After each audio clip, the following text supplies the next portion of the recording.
Hello, everybody. It's it's Thursday, and I'm very happy because it's our live day. It's time to connect with you. For those who are in Ireland, those who are outside of Ireland, our good night, good evening, good morning, good afternoon. So it's a pleasure to be here with you today. So, also with the SSI volunteers. So, thank you for joining us today. And again, as we have announced today, we have a special guest. It's the second time Flavio, it is with us today.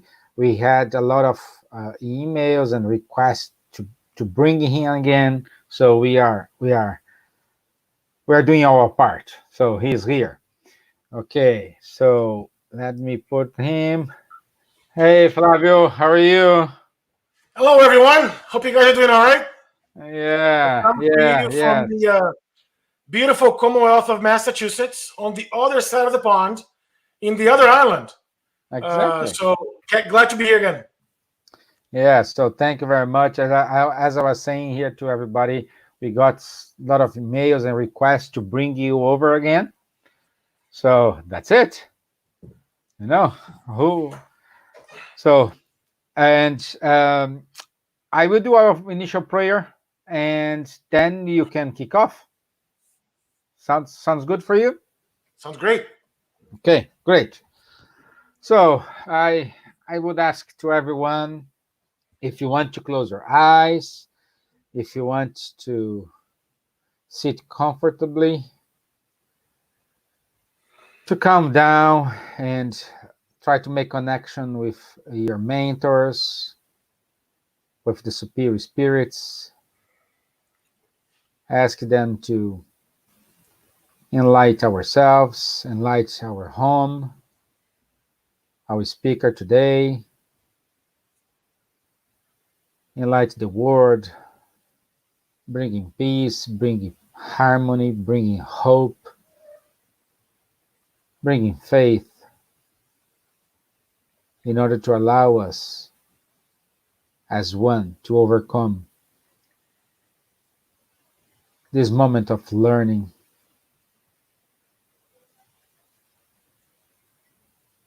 So be it. Thank you very much. Amen. Okay, so guys, so I will leave you with Flavio. Flavio, you know our people, you know everybody. So break a leg. All right. Thank you, Stephen. I wanted to say, first of all, thank you for the opportunity. It's the second time that we're here, but I feel like I'm part of the family already. So thank you so much for the opportunity. Our dear friends from the Spiritist Society of Ireland. It's a great pleasure. It's a great honor to spend a few minutes with you, right? Me coming from the other side of the pond, as I said before, in the great, city of Boston, where 1/4 of the population is Irish. So there's a lot of Irish people here. So I feel like I'm also part of Ireland because it's the other, side of the Atlantic. So today's topic we've chosen very carefully.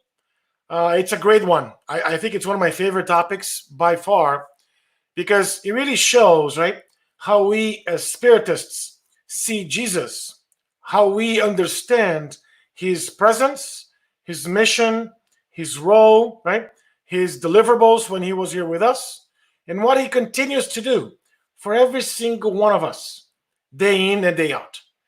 And if you look at the overall idea, right, of Jesus, if you just simply go to Amazon.com and just type Jesus, you see over 2 million, books or pieces or articles were written about Jesus. Right, a lot of documentaries, a lot of the things that we understand. Right, a lot of biographies, a lot of information that was written about him. When you look at the overall what he did for us, right? He divided how we count time in our planet. It's before Christ and after Christ, right? He gave us a lot of teachings, but at the same time, a lot of those teachings were in the methods of metaphors, right? stories that could really maintain themselves throughout time. The other aspect of that, a lot of folks understand and believe Jesus somewhat different than we do. So I think this is going to be an interesting, a few minutes ahead of us that we'll have a chance to really, delve deeper or really immerse ourselves in the whole meaning of Jesus per se. So that being said, let's go. Uh, Christ. Christ is not a last name.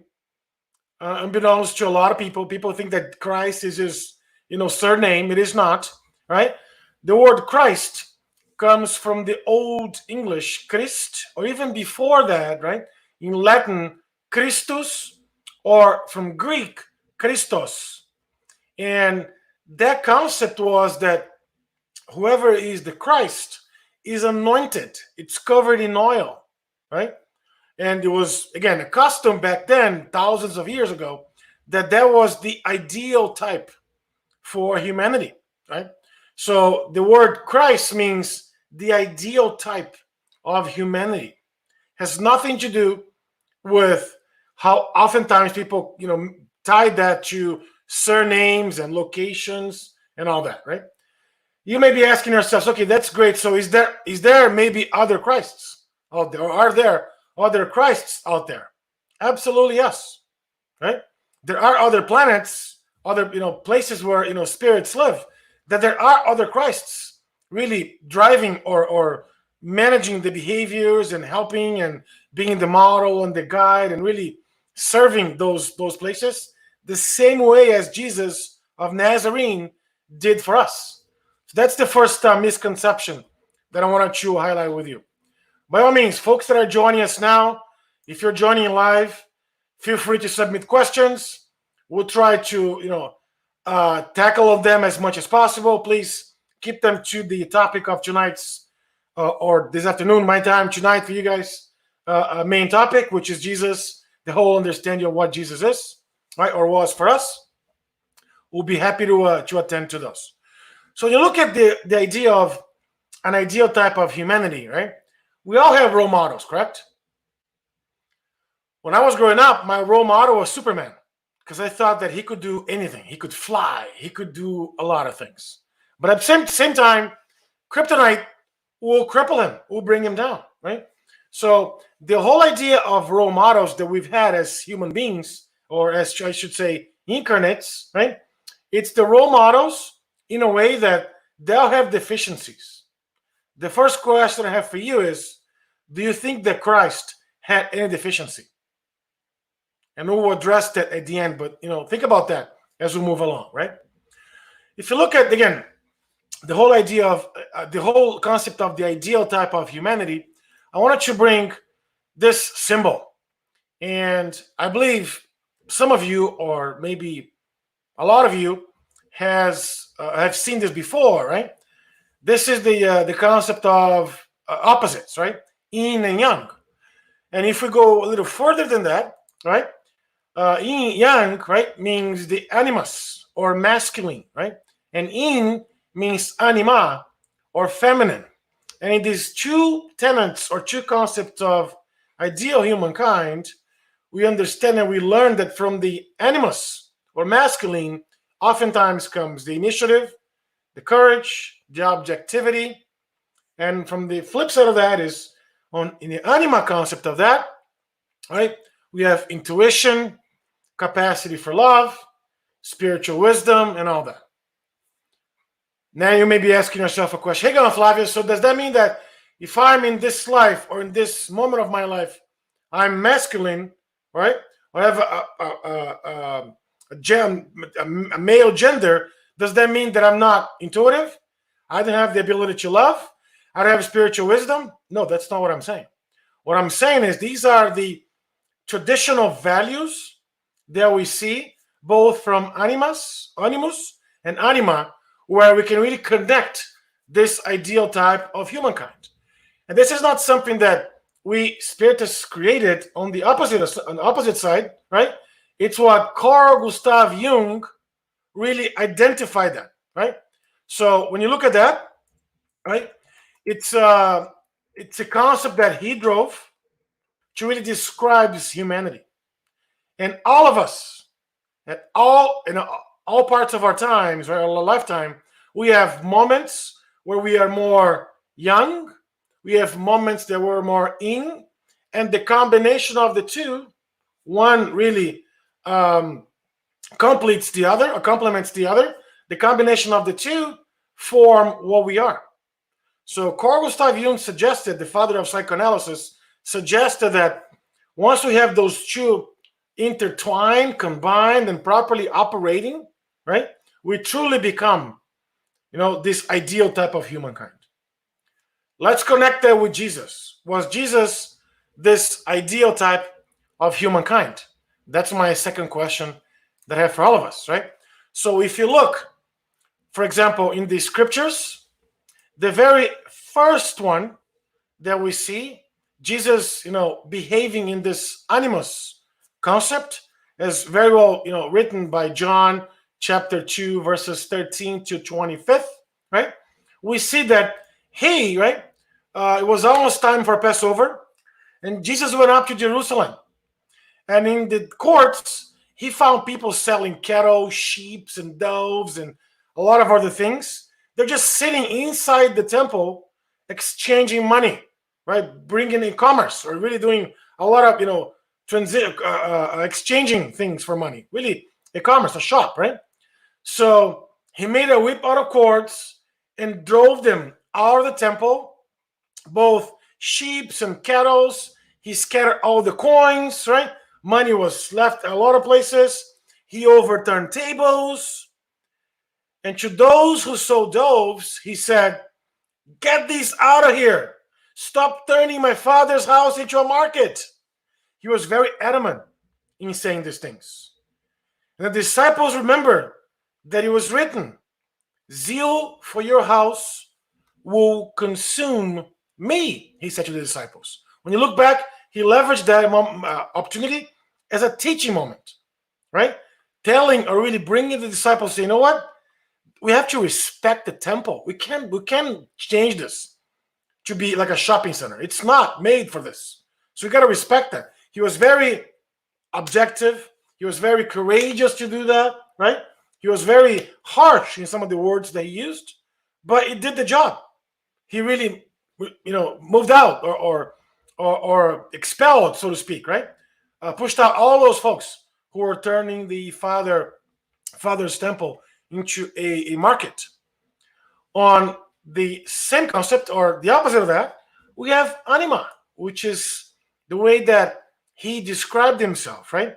So Luke said to us on chapter 18 that a lot of people were bringing babies for Jesus, right? For him to really see them, for him to hold them, right? They believed that if their babies were held by Jesus, they would have more health. And again, a lot of popular beliefs back then. And then when the disciples saw that, they rebuked them, right? And they said, "What are you doing this? I mean, you're taking my father's time with babies, with kids."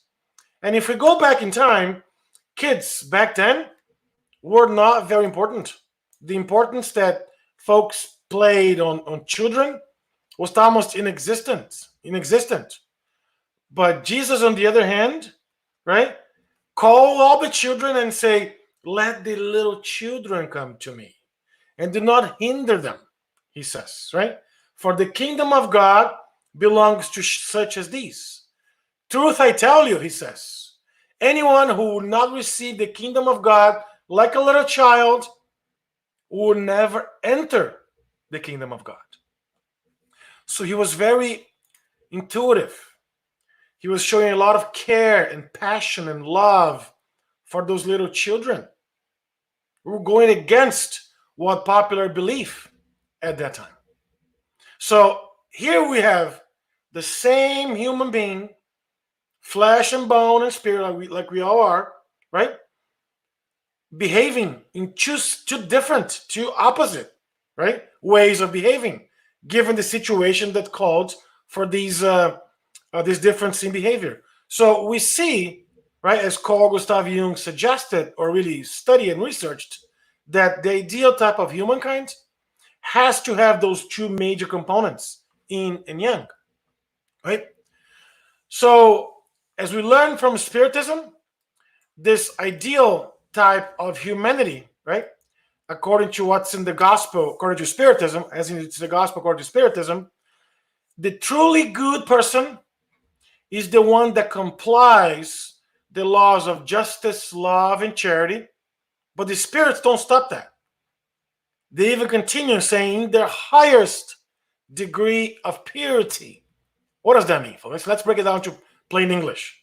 So we're all aspiring to be good people, I'm sure, right? You could have, I'm sure you have a lot of things to do. You may have a lot of things to, take care right now, but you decided to spend some time with us, either live or watching this recorded afterwards. So we that are trying to really better ourselves, we are trying to become these good people, right? We're all in this journey together, right? So, and the journey, the invitation is very simple according to the gospel. Notice I said simple, not easy, right? Two separate adjectives. It's simple because if we comply with the law of love, justice, and charity, in the highest degree of purity, we'll become that truly good person. Then I stop and ask, is that easy? Is that simple? No, it's not, right? But that's why we're here. Because the journey might be long, but at the same time, right? The destination is important. Of course, we all aspire, aim to get there, but how we get there, it's as much important as the destination itself. Let me say that again. The destination is important.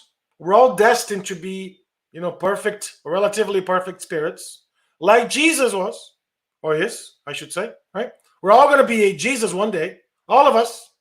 All of us. Doesn't matter where we are right now. Doesn't matter if you're in jail. Does not matter, right? Our pathway towards the destination is the same destination. The path that we decide to get there, the journey, as I mentioned before, is as important as the destination. We build it, right? How we act, how we react, how we comply with the laws of love, justice, and charity in the highest degree of purity. And that's what Jesus did, right? From long back when, he was already, doing those things. So, but then some folks like, hey, I get it, but Jesus is different. Flavio, come on, right? It's him, right? He's the guy. Hashtag Jesus rocks, or hashtag Jesus is the man. Again, I get that, right? But the nature of Jesus is no different than our nature. He was created simple and ignorant, like all of us were. But because of his way earlier on choices, right? He's already achieved that level. He's already in post, graduate school level. We're still in kindergarten, so to speak, right? Let's look at his analogy that may be helpful for us to, situate ourselves. But does that mean that we're not going to get there? No, that's not what I said at all, right? What it means is we all have the same destination and different paths, right, that you get there. But the nature of Jesus is the same nature of ourselves. So that's what the Medium's book says. Without prejudging anything of the nature of Christ, we should consider him as nothing other than a superior spirit, one belonging to the highest order of spirits. And this is a pivotal difference between what we believe and understand and learn from Spiritism versus what our other fellow brothers and sisters that also follow Christ believe in different denominations or theologies. A lot of folks believe that Jesus is God himself. He was the God, right? God and him is one, right? We learn from Spiritism something totally different. We have our God, yes, we do, right? Which is the creator of the universe, supreme intelligence, right? And you also have all of us, spirits, all of us, our guardian angels, Jesus, everybody else, right? We're all spirits, and we're all going to evolve to get to the same destination. So that's the difference in understanding our concept that I wanted to highlight to make it a lot easier for us to grasp, right, the concept of Jesus himself. So don't think of him as, oh, he was already born, the chosen one. No, he was born like we are. He was, again, as a simple and ignorant, meaning no knowledge, no wisdom, right, as we all were in the past. So again, he was not a god, but an ambassador of God, right? So a divine Messiah. That's what we learn from the Medium's book. What that means is God assigned him a task. So you know what, Jesus? Go take care of Earth. That's your job now. Go take care of all those people that are there. Help develop. Think of that as a company. Right? Maybe let's imagine you're the CEO of a company with 1,000 employees, right? And you ask, hey, so and so, Claudinea or Cassia or Camila, Maria, Tanya, go and take care of this. Here are your activities I need you to follow. Here's the objectives. Here are some of the milestones I want you to achieve. Can you get there for us? Sure, I'll do my best. I'll take a look at that. Yeah, that was his task. That still is present, his task. He's the governor of our planet. He oversees everything and anything that happens. And that's the second most important concept I want to stop us to reflect very, deeply about this. Does that mean that even if I don't follow Jesus, he is the governor? Yes. We truly believe, we as Spiritists truly believe that. And we believe that based on our rational faith that suggests, gives us evidence that every different religion happens for a reason, for a specific people, for a specific location, for specific costumes, right, of the time and all that. But Jesus oversees everything. And all those missionaries, all those folks that came and really drove new scriptures, put down some more teachings and all of them worked together with Jesus. So even if folks don't believe in Jesus or don't see him as the Messiah or the governor of our planet, we're all under the guidance of Jesus because he's the governor of our planet, right? That's how we learn in Spiritism. Continuing, right? So we touched a little bit on this already. He was a human being like all of us are, He had the same types of body, same body that we have, and flesh, bone, spirit, perispirit, nothing different there. However, his superiority over humans was only of a spiritual nature. I'll stop here because he had made better and much better decisions way before, right? We were even existed ourselves. His spiritual body, his perispirit, which was drawn from the most quintessential portion of Earth's energy. And this explained how he was able to impact weather, how he was able to do all those things that folks call miracles. But we spiritists, right, understand that they were not miracles. Miracles don't exist, right? Everything happens under the laws of God. And it's got to be an explanation for everything. So all his activities throughout time, we can explain based on his spiritual body having that energy, right? That was drawn from the most quintessential, the most enlightened, matters or materials from Earth's energy. That explains why he was able to do all that. Let's flip this over to him as the medium, right? We all understand the concept of mediumship was first coined by Allan Kardec himself with the publication of the Medium's book. We know that, right? And when we look at how mediums communicate with spirits, right?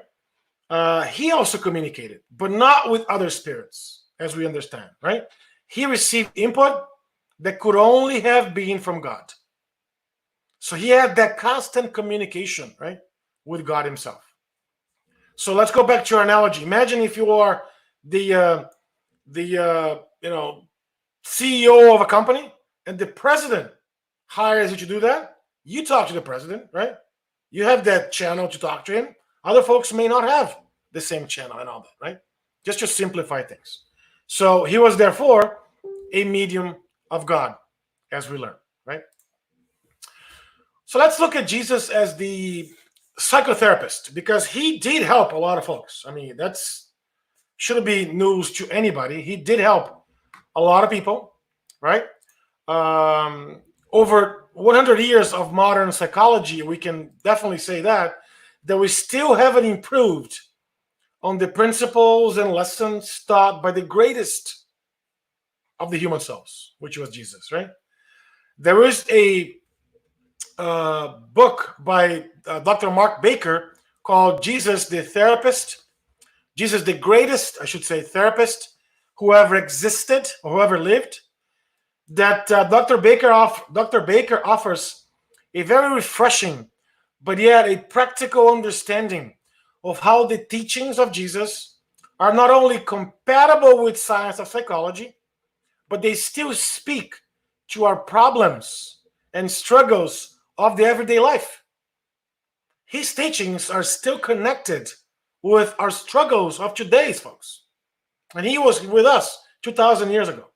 So it is very thought provoking to look at how Jesus loved and related to the people around him, and how his teachings really make up or relate to a lot of ideas that are part of modern psychology.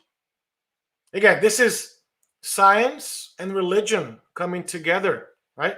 In a lot of these, a lot of that information. So I'll give a couple of examples as we learn, as we understand from Spiritism, right? If you go to a Spiritist center, there chances are there's the therapy of passes, which is the imposing of hands. He did that. Look at that picture. He did that, right? He imposed his hands in order to cure a lot of folks, right? People were cured by just touching Jesus' garments. We have several examples. One that really resonates: the woman who was bleeding for 8 years, and she came close to him, and she touched his, garment, and she was healed, right? So Dr. Baker, I'm not going to spoil the book, but he talks a lot about these activities and how they relate with modern psychology. So if you have an interest in psychology or psychoanalysis, that's a must-read book, right? So he was the greatest therapeutic doctor that we ever understand, because he not only healed, but he served. And as he says, it's not the healthy who need a doctor, but the sick. He constantly he constantly went after those who needed help. He constantly went after those who were in the most dire situations, the most difficult situations, right? So when you look at that, it's really understanding Jesus, right? In this new idea of being reborn, right? In philosophy, in leadership, in sociology, right? Today, we talk a lot about, sociology and this and women's rights and human rights and all the racism, all the discrimination. I mean, doesn't matter where you go, we have issues all over the world, right? His teachings can be tied to a lot of the newest sociological studies, leadership studies, right? Philosophical studies. Everything is getting intertwined with what he taught us. And he gave us all the knowledge and the wisdom 2,000 years ago. But what have we decided to do? Oftentimes not following him, right? Oftentimes we just drop the ball, we went somewhere else. Yeah, Jesus, okay, whatever. Yeah, that's fine. Yeah. And then we missed a lot of the opportunity. But as a big brother who never gives up on the little brother, or a big sister who never gives up on a little sister, he's still there for us. He has not gone anywhere. And the more we need him, the more he makes himself available for us. Flavio, but I don't see Jesus. I wish he was here with me, sitting in this chair. I get you, I understand. But the way he communicates with us, it's not how we're communicating with, right now. It's not through, Facebook or YouTube or whoever you're watching this from. It is not, right? It's not through Instagram. It's not. It's through our conscience. Every time we pray, every time we ask something, right, we should also be open to receive the response back. That's why I suggest meditation. It's the greatest, um, exercises for us to really listen to those answers. Moving along, as we learn from Spiritism, right, that he's the perfect model. That's exactly the question that Allan Kardec asked the immortal spirits. What is the most perfect example that God has offered us as a guide and model? And this is the shortest answer of the Spirit's book. See Jesus, right? That's him. You don't have to look at anywhere else. I don't have to look for something. No, look at him. So if we truly want to be better as humans, if we truly want to go beyond, right? If we truly want to do more than we're doing, Jesus should be our utmost inspiration for everything that we do. We as human beings, we as parents, we as children, we as neighbors, we as brothers and sisters, we as employers, we as employees, we as citizens. It doesn't matter what role we play. He should be our most important inspiration of all times. Right? Let's flip this a little bit to take a look at his mission. So his mission, right, as Francis Xavier, the most important, most prolific medium from Brazil, who wrote over 400 books, right? He said, Jesus did not ask much. He did not demand that people climb Mount Everest, especially because with, a little overweight that, I wouldn't be able to go even the first, forget it, right? It's impossible. He did not even ask us to do major sacrifices. No. He simply asked us to love one another. Just love. Just love. But love, not expecting anything back. Love, not I love you if you do this. I love you if you tell me this. I love you if, no ifs. Just love. Just love. Does not matter what others are doing to you or to us. Just love. Does not matter what others are saying to you. Just love. Does not matter. No. If you're driving and somebody cuts you off, and love. If somebody fires you, love. If somebody dumps you out of a relationship, love. Does not matter. Because that's what he asked us to do.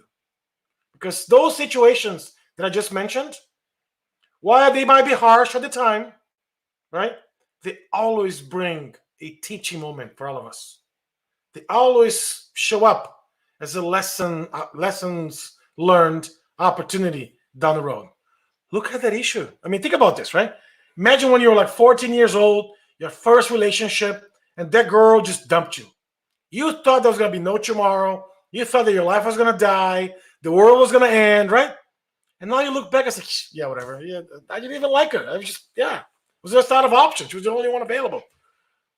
Same thing when, folks, as we progress and we look back in life, a lot of the problems that we thought were like terrible problems, in reality, they were not. They were simple moments of learning, right? That we understand. And Jesus told us about that, right? So his role, continuing here, the overall concept of understanding of Jesus, his role was not a moralistic lawgiver, do this, do that. No, by all means, right? His authority was not from the world, right? It was not from his, no. It was just, he came to fulfill prophecies that had announced his coming. And his authority, however, or on the other hand, derived from the exceptional nature of his spirit, or of him as spirit, and his divine mission. So he did not have the political authority or the religious, no. He had no authority on those matters whatsoever. But instead, he came from how he carried out himself, right? As I mentioned before, we learn from Spiritism that he is, right, the governor of our planet. Emmanuel, the mentor of Francis Xavier, wrote that for us, right? And the interesting thing about this is there's a community of angelic and perfect beings in which Jesus is one of its members, right? So in this scenario, right, that Emmanuel wrote this book was in 1938, and they were foreseeing a lot of issues that the Earth was going to go through, starting the very next year. So all these pure spirits, this community, they're selected by the Supreme Lord of the universe. That really hands them guidelines, milestones, achievements for the planets. Think of this as there are a lot of Earths out there. We don't have a way to comprehend how many, but astronomy is already telling us that this is not the only, Milky Way is not the only one. So we're very small in this whole immensity of the universe. And like Jesus, there are other spirits like him. So back to Emmanuel's point, those spirits had already met in 1938 because the very next year, something very awful was about to happen. And if you can imagine, that was the start of the Second World War, right? Flavio, can these spirits, do something to prevent these things from happening? That's a question that we get all the time, right? Could they or should they? Those are two separate ways of asking the question, right? One thing that I'll tell you that we learned also from Spiritism is that every one of us has free will. We're able to do things, we have free will. But at the same time, we're responsible for whatever we do and whatever we cause on other people. Yes, you heard me right. Whatever you cause onto other people, you are co-responsible for that. All the afflictions and the suffering, whatever you do to others, yeah, we're responsible for that. So they could potentially stop that, but was that the best course of action for the planet? Because that would have meant they would have interfered in people's free will, right? So it's a very philosophical question that we have to really balance, right? In a way that these are really helping. These guys are helping us, right? And I say guys, but these are angelic spirits that are helping us, that are driving. And because at the end of the day, folks, right? His message was of love. His message was simply of love, right? Nothing else mattered when it comes to, if you look at the Beatitudes, right? Blessed are the poor in spirit, for theirs is the kingdom of God. Blessed are those who mourn, the gentle, those who hunger and thirst for righteousness, right? The merciful, the pure in heart, the peacemakers. All of these folks, all of these roles that I truly believe that we're all following, if not all of them, but some of them ourselves, right? Not every day, I understand that. We're not there yet, but most of the time we're trying to follow that. So these Beatitudes, right? They're really there to give us guidance, to really resonate that Jesus, again, is a message of love. Nothing that he said was a message of love. Okay, Fluffy, but hang on a second, right? How do I really understand Jesus' teachings and examples? Because I get it, there's a historical component, I get all this and that, but how do I really understand? I need to, I tell my wife, honey, I don't believe in smoke signals. I need pink, purple, blinking letters for me to read, right? So in this example, how do I really make sense of his teachings and really use his life examples to really resonate to my own life, right? And if you go back to the most important message that he shared with us, right? He said, you shall love the Lord your God with all your heart, with all your soul, all your mind, and with all your strength. And then you shall love your neighbor as yourself. Folks, the moment we understand that our Creator, right, our Lord, our God, the moment we love Him, or we start to love Him with all these characteristics, they're not easy, by the way, right? And then we look at our neighbors. When I say our neighbors, I'm not just talking about the people that live next door. It's all the 7, 8, 9 billion people that live in this planet, including all the discarnated, everybody. And we do that, right? We love them the same way as we love ourselves. We're not going to harm ourselves, right? We're not going to really, do damage, most of us. If you're sane without any psychiatric issue, we're not going to really do damage to ourselves. So why do we do damage to others? We're not going to steal from ourselves. Why do we still steal from others? We're not going to betray ourselves. Why do we still betray others? We're not gonna. Do you get my point? So the moment we start doing that and really placing values in our overall spiritual life, the reality changes. Our reality, our mindset changes. And the moment our mindset changes, our priorities change, our values change, and we overall change, right? The more that we connect with God, the happier we become. The more we align with God's, plan for us, the more fulfilled we live. So again, the more we understand these were his teachings, right? The greater will come out of this. But as we also understand, right, between the teachings and the outcome, right, everything depends on the apprentice. So understand ourselves that we're not going to be perfect tomorrow. We got to really be humble. And when I say humble, is have our own understanding of our potentialities, of our capabilities, of our limitations, of areas that were still not okay, areas that were already okay. Understand all that, do a self-analysis. Who truly Flavio is? Who truly Joe is? Or Harvey or whoever, right? When we do that, we get closer to God. We get really close to the teachings, and this apprentice gets better, right? It's like when you start a new job. You don't know a lot about it, but you're gonna learn. Maybe the first 6 months you're learning, right? If you're learning, you're still an apprentice. And then, right, you graduate. I'm not sure how it is in Ireland, but here, for example, when you look at the word apprentice, I look at electricians, plumbers, and right, the trades in general.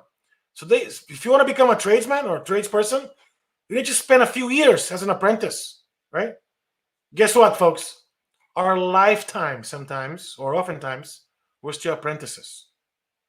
Most of our lifetime, we're still apprentices in these whole teachings that Jesus has left for us. So when we look at that, we truly understand that there's a lot of work ahead. There's a lot of stuff that we still need to do between where we are right now, where Jesus is, right, and to get even closer to God. But as I mentioned before, right, the destination is not the only thing that matters. The journey matters as much.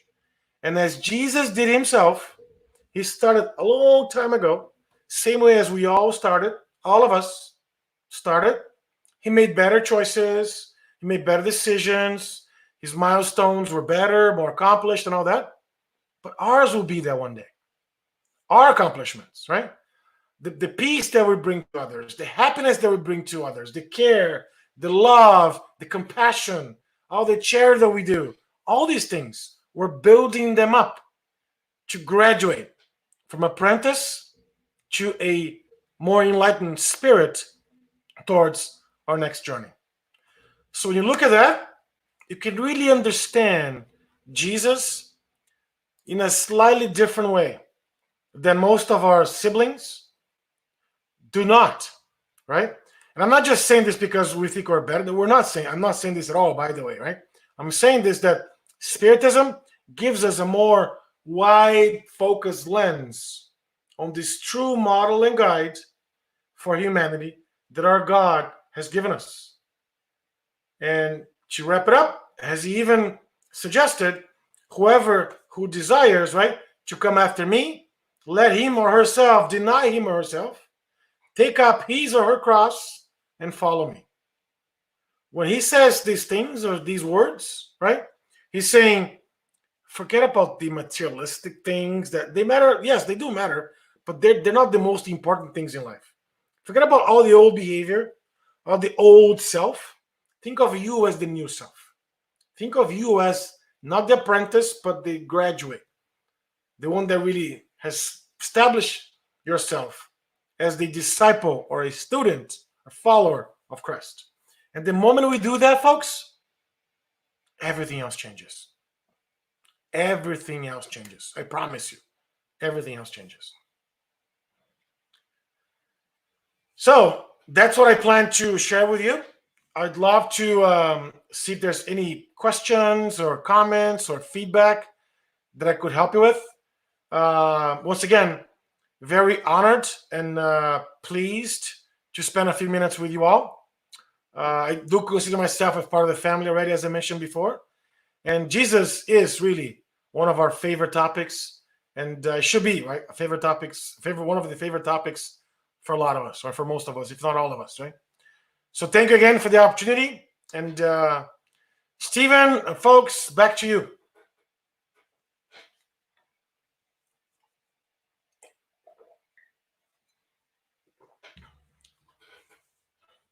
Oops, I don't know if there's issues with the connection, but let's see if there's any questions here. Let's take a look. Greetings from Chicago. Hey, Don. Hope you're doing all right. Um, Folks, other folks in here. Questions, comments, and Hello, hashtag guys. Jesus Rock. Yes, I love that too. Hi, Flavio. Sorry. So thank you very much. I see you are talking to the guys. Please keep going. If you want to read the comments, feel free. As you can see, we may have some questions here. Let me see. We have Camila Almeida say hi to us. We have here Cassia. Cassia, she used to be here in Ireland. Now she lives in the UK. I'm not sure, don't remember exactly where, but she always follows our lives. Awesome. Who else? Who else we have here? Let me see if we have any questions. We have Tanya Schwartz. I guess you know her from Texas, do you? Oh yeah, do know her Yes, really yes. well. I can imagine, yeah. So we have here Claudinea saying for us to keep doing this online lives. And yes, we will keep doing Claudinea until we can go back to the Spirit Center. So yes, we're gonna be doing our lives. I don't know until when, but I'd say for a good while. You have done also here Sambo. I think you know him from Chicago, do you? Yep. Yeah. So a lot, Okay, lot of familiar faces here, so that's awesome. that's very good. So I guess we don't have many. I don't have. I think we have a question here, which actually I did myself, which I was wondering. Since your talk was quite enlightening about Jesus, and you try to bring this Jesus, which is not the religious Jesus, not trying to diminish whatever other religions they think, but you brought to us a much broader sense of Jesus. And because of that, I would like to ask you here, uh, how in these days we can get close to Jesus? Like, because we see now the Corona, we see a lot of social media, we see Facebook and Instagram. Our mind seems to be quite full. And I remember you mentioned the book of, I forgot his first name, Baker, Jesus, the Greatest Psychologist. I'm reading that book actually. And so, how would you recommend us to try to get closer to Jesus in days like today, which they are so, I don't know, they are too much of everything everywhere? So it's again the way I do it myself, right? It's every moment that I need some help, I need some Yep. advice, I need to ensure that I'm doing what I'm doing. It makes sense, right? I stop, I say a quick prayer. I said I talk to Jesus as I'm talking to. I don't have a brother, but I talk to him as if he was here with us, with me as my brother. I said, "Come on, dude, right? I mean, help me out here. I'm here. I'm working for you. I'm helping you. I'm on this together, right? Let's work together on this. So give me the enlightenment that I need, right? Not to screw up, not to make any mistakes, right? Because I don't want to offend anybody. I don't want to do anything that's gonna drive harm or cause any affliction or any suffering. So please help me out." And I asked him point blank, and I know based on Spiritism teaches us, based on what Spiritism teaches us, that he's gonna help me. But oftentimes in the morning, I do some meditation. When I'm in the shower, believe it or not, I use the moment to do a lot of my prayers and meditate, try to get the inspiration to continue on the day. All these things, they matter. All these small exercises, they really bring us closer to him or to his teachings, right? And of course, that's only the half of the task. The other half of the task is to put that into practice. How we behave, how we treat others, how we are respectful, how we are empathetic with other challenge. Again, trying to really every day, right, assess what we're doing, if it really resonates or aligns or comes really on par with what he taught us. I think that's a great strategy that works for all of us. I see. That's good. Yeah, the way you are saying, as you said, well, he's the older brother. He's the one that whenever we are in trouble, we just raise our hand and say, "Hey, I'm here. Don't forget me, please." Exactly. So it's a nice way of seeing, because religions throughout centuries they made us feel quite far from Jesus, and the Spiritism brings us close to Jesus. You know, Exactly. Exactly. especially when we see the works of Humberto de Campos, because it brings a Jesus which was very nice with the apostles, which always was Human. trying to He was. teach. Yeah, Exactly. human. Yeah, He a was human. human version. Someone who had feelings. Once Lazarus passed away, he cried. Someone who had love in his heart, not an angel which was superior, and we are the rest. So it's a nice way that you bring. And another question: how do you see, when you talk about Emmanuel, talking about Humberto de Campos, how do you see this other side, this more human aspect? Because some people they say that the works of Humberto de Campos, they're quite conflicted. They kind of they conflict with the traditional Jesus that you have. What could you say about And yeah, his I I vision? I do believe that Spiritism is this greatest body of knowledge, right? That really merges science, religion, and philosophy. That invites us to look at him differently from what other folks are looking at him. And again, this is not a critique to the other religions and philosophy. No, it's not, right? It's just we would like to look at him differently than other folks, and that's okay, right? The way I say this is because oftentimes we put Jesus in a pedestal that's unreachable. And the more Yeah, we put him way, way, way, way far ahead, the more disconnected we become with him. And true. sometimes disenfranchised to the point that, you know what? I don't want to talk about Jesus. The religion doesn't matter anything to me. And that's why you see some people just forgoing religion all along because they can't connect. And as we understand, human beings, we love to connect, right? We're social beings. Connection is key to our progress, to our happiness, to our peace, to our success. The more we connect with him, again, he's someone like us, right? He's not this unreachable creature that, no, he's just a spirit like all of us, right? That he made better decisions back then, and we all Mm, striving to make better, good ones ourselves, right?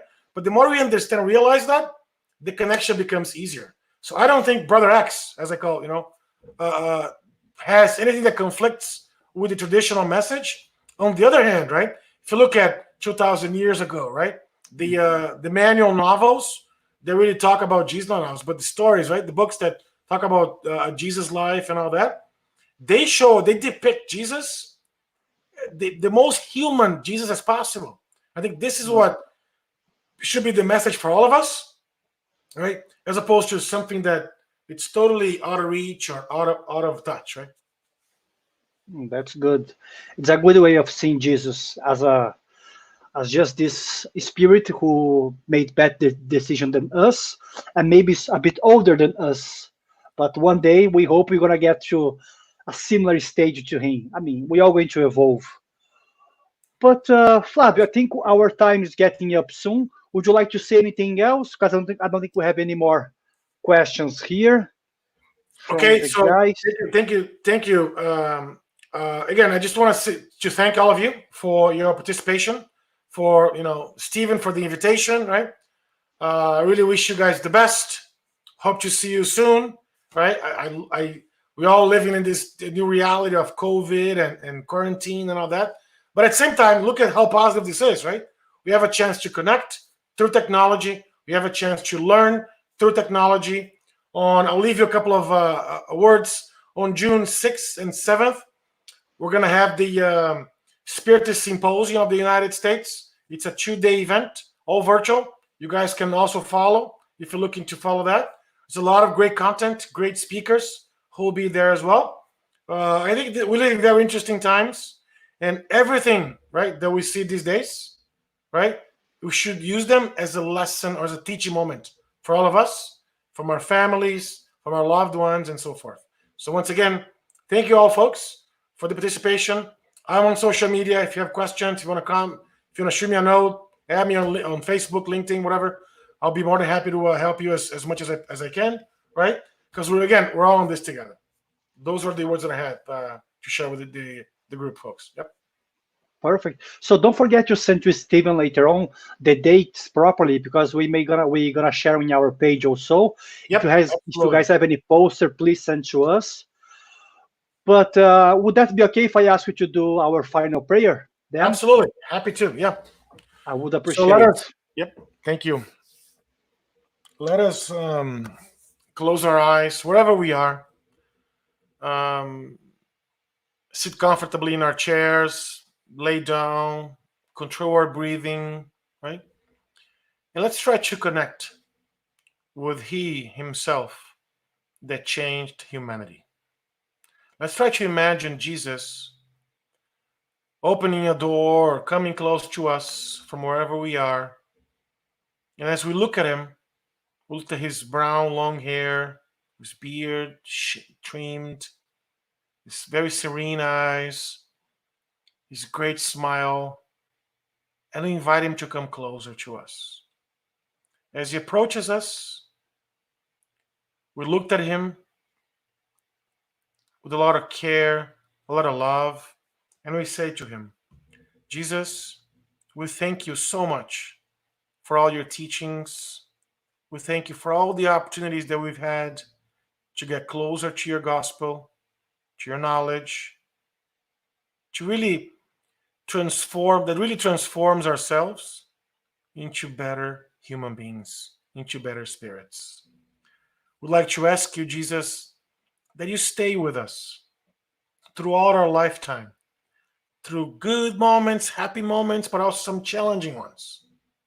We ask you that you really brings our heart to peace, to enlighten our minds, so we can really behave, we can really act, following as much as possible your teachings, your gospel.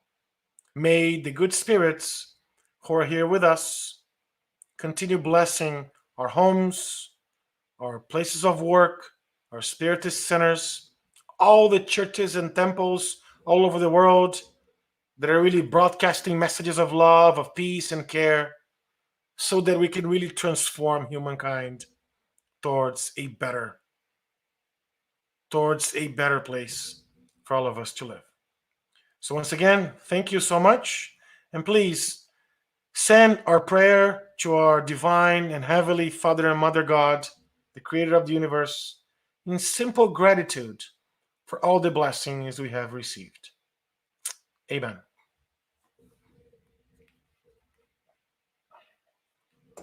Thanks again, folks. God bless you, and I hope to see you soon. Thank you.